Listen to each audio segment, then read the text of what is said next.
From the New York City Council, where she succeeded her mother, to the United States Congress, where she now represents the 11th District, Congresswoman Yvette Clarke is a second-generation Caribbean American who has been a fighter for Brooklyn and for immigrants. She stands on the indomitable legacy of the late Shirley Chisholm, the first African American woman and Caribbean American elected to Congress, who also served the 11th District. She has the challenge of representing a district that reflects the microcosm of New York City, which sometimes has its own competing interests. Constituents are struggling with financial hardship, foreclosure, unemployment, and immigration woes. So what's being done to get federal help for them? Is the Department of Homeland Security Secure Communities program destroying immigrant families?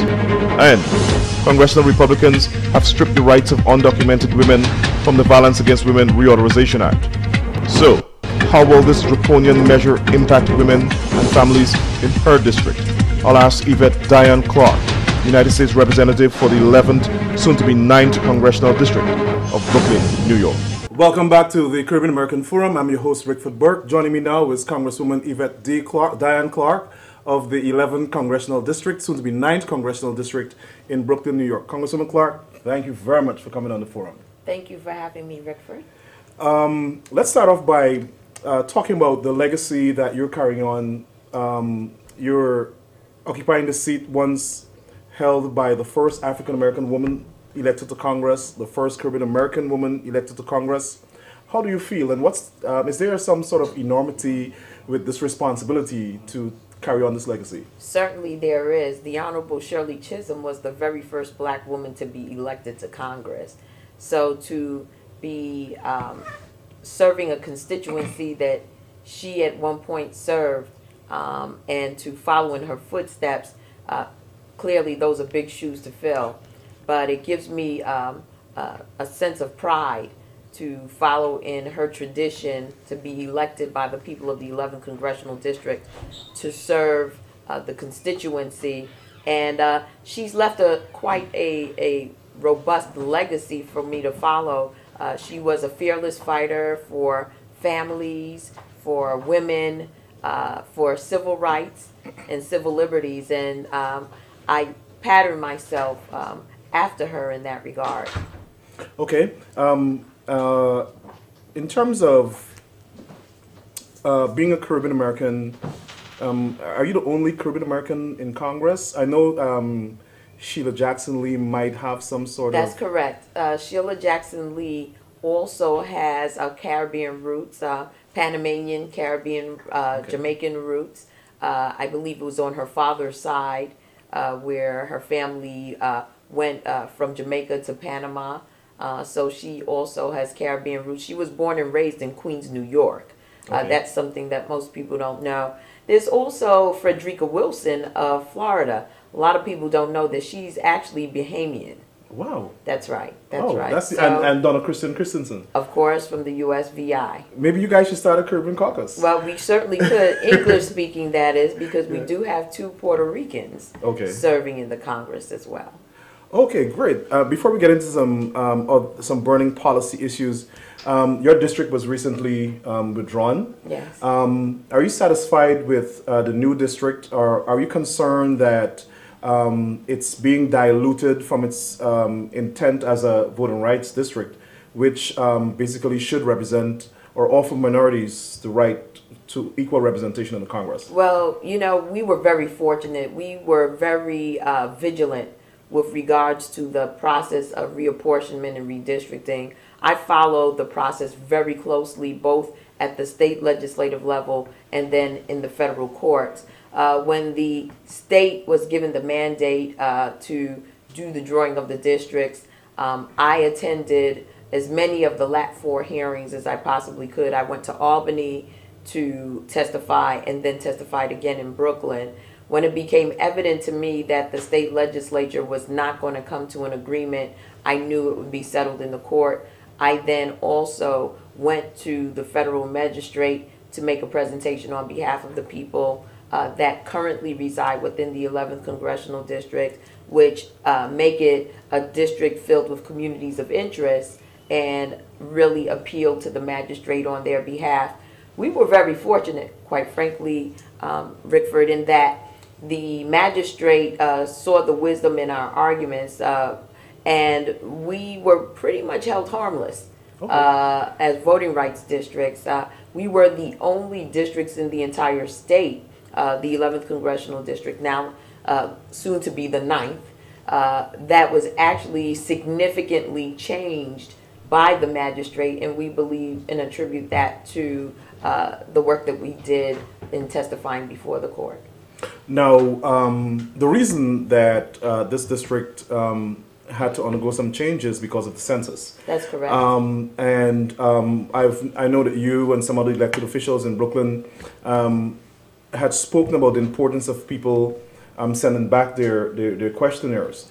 Some people, maybe, a lot of people we believe did not. And so the census probably has a disproportionate representation of Caribbean Americans or minorities in Brooklyn, so it shows a shift towards, is it Brooklyn South? Well, the way the new district has been drawn is to go southward.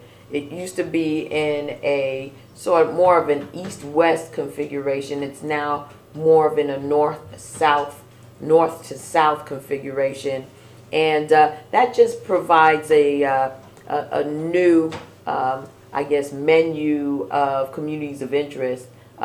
With the main community of interest remaining those immigrants from the Caribbean community, first, second, third generation, people of African descent in central Brooklyn. So the district is still predominantly central Brooklyn, but extending southward to Sheepshead Bay. Okay. Now let's come to some of the more substantive policy issues.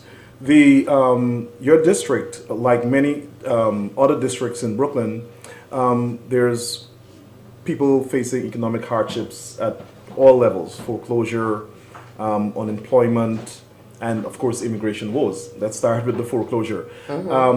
Governor Cuomo didn't put any funding in this year's budget for foreclosure assistance or prevention.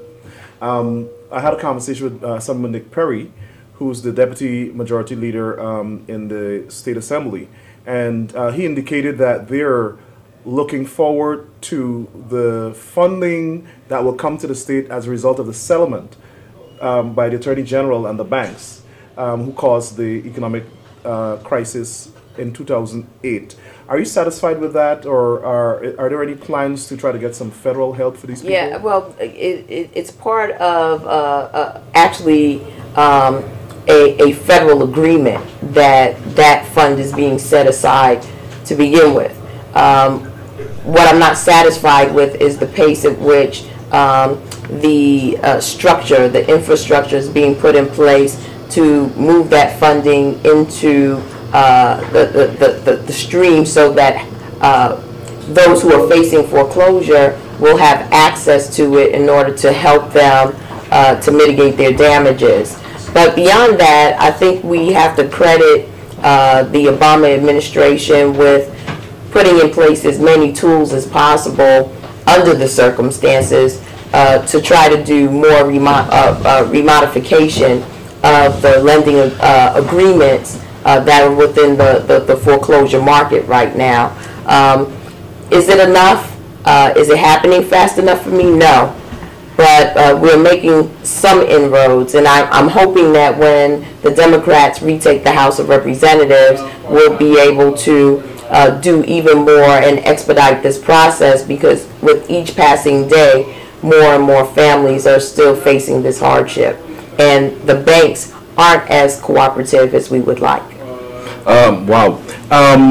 Now, I know that part of the money is intended to compensate homeowners who were probably unlawfully foreclosed or who were wrongfully foreclosed.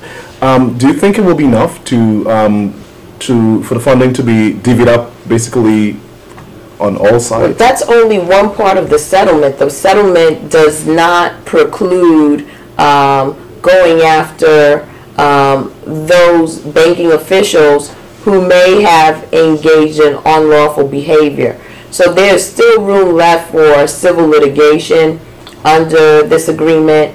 There will probably be additional requests for the banks to step up to do some of the things that they need to do. The evidence is mounting against them in terms of the practices that led to a lot of the unlawful foreclosure issues. And that's one set of concerns. There's also the concern of those who are still in the pipeline, who are, through no fault of their own, about to see their mortgage rates skyrocket due to the terms and conditions under which they received their mortgages. There are also those who, unfortunately, due to the employment situation, have either had to take jobs that pay less than when they initially entered into these agreements for their homes, or are unemployed at the moment. These are other issues that we have to take a look at, and that's where those modifications come in.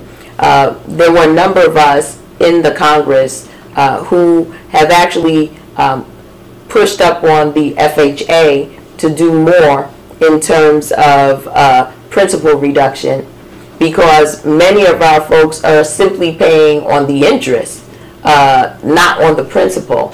And we know that if we were to reduce principal, that has a correlation to the amount of interest that individuals are paying, particularly for homes that have lost value, or as many people claim, are underwater. So there are a whole host of tools that we have to use simultaneously, because this is a very tremendous crisis. And as long as this crisis is looming out there, we'll never be able to get our financial affairs as a nation settled. And so this is something that I'm very focused on, as are many of my colleagues. You mentioned the underwater situation. The federal government has announced through the Department of Urban Development a plan to assist homeowners refinance. Homeowners who are underwater, meaning they owe more than the value of their homes. That's right. But that's only for people whose mortgages are backed up by FHA. That's right. What about the people whose mortgages aren't backed by FHA? Is there any plan in the works? Well, I mean, again, that I think has to be covered by the new commission that's being set up, okay, with the leadership of Attorney General Schneiderman. We've put, you know, a full menu and a package before them as members of Congress for them to consider as they look at how to, you know, hold the banks accountable, how to address what's happening to homeowners in real time. And these are all the issues that you're talking about. We have to look at all of the tools that we can bring to bear to address it. Okay, let's move on to immigration. Big topic. Big last week, the Obama administration basically angered a lot of members of the immigrant community when ICE, Immigration and Customs Enforcement, announced that they're expanding the Secure Communities program to include a demand that whenever anyone is arrested and their fingerprints are sent to the FBI for verification and background checks, that it also pass through a database that ICE has, which means that if you're a green card holder or a permanent resident, they'll be matched and they'll put a hold on you if you have a criminal conviction, that is. Certain types of criminal convictions. And if you're undocumented, they definitely will put a hold on you. And this is creating some severe disruptions in families. Recently, as of last night, someone called me saying that an aunt who's lived in the country for 40 years made a mistake probably about 30 years ago. She was picked up. And it's so sad they're dividing these families. What is your view on that? Well, I've been one who's been against the implementation of secure communities in the state of New York, as has our governor, who has expressed his concern, actually wanting to opt out of the program, only to find out that was not an option available to him, unfortunately. You know, I think that it's up to us to really impress upon the administration how far afield this securing the communities policy is going, all of the unintended consequences that have come about as a result of that. And we need to make our preferences known, as are many other communities across this nation.